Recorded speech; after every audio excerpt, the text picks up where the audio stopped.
Stephen Wiltshire from London is a star amongst savants. His nickname is The Living Camera. Stephen is autistic. He lives in a world of his own. Communication is difficult for him. He didn't speak his first words, pencil and paper, until he was 5. Yet when he was 11, he drew a perfect aerial view of London after only one helicopter ride. Even the number of windows in all the major buildings in his drawing was correct.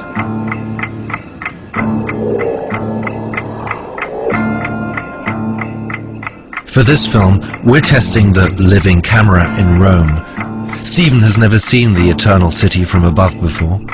After only a 45-minute helicopter flight, we'll ask him to draw a 5.5-yard panoramic picture of the historic city centre. Without having a second glance at it, Stephen has 3 days. In these 3 days, Stephen will have to keep thousands of details in his head.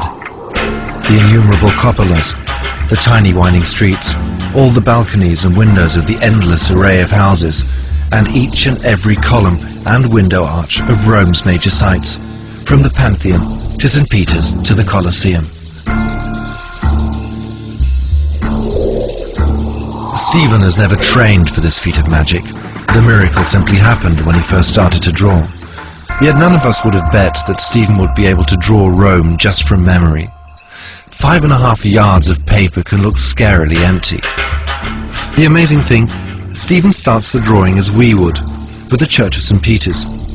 But he doesn't do any sketches, nor roughing out of the space for the drawing.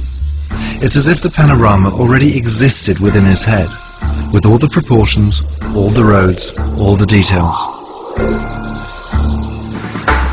A little miracle. At the end of the second day, Stephen is a good halfway through his creation.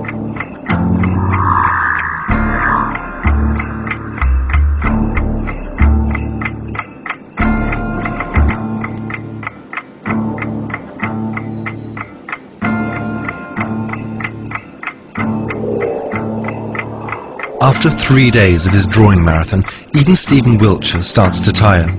He has filled in more than 5 yards of paper in fine pencil. He has been restlessly aligning window to window and house to house, because Stephen loves to be applauded for his art. In the left corner, he's finally reached the ruins of the Forum Romanum. Stephen's sister Annette is rejoicing with him. He's made it. Obviously, he's pleased with his work. Yet our vexing question still remains. How precise was Stephen's ability to memorize? Is it really true that you could only see a single curve of the Tiber from above?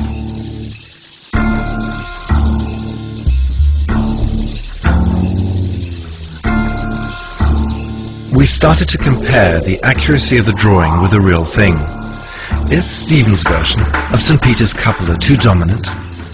Yet here again, like with the curve of the Tiber, Stephen is frighteningly right.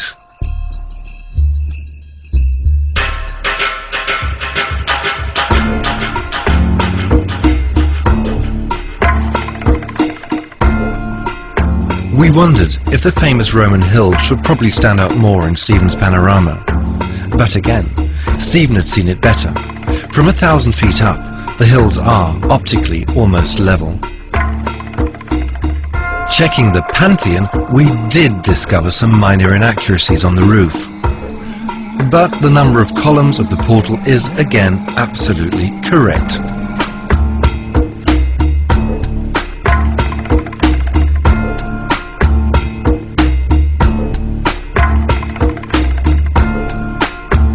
And, despite our doubts, Stephen has drawn one of the most complex buildings, the Colosseum, so precisely, it's practically a blueprint of reality.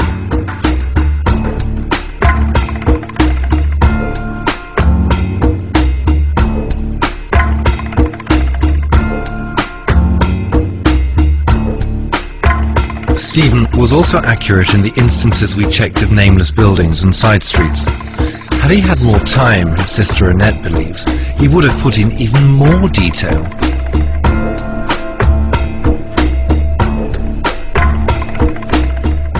Some of them areas of all of that part, lots of detail, remember things of the some of the cities and the neighborhoods and the villages. And then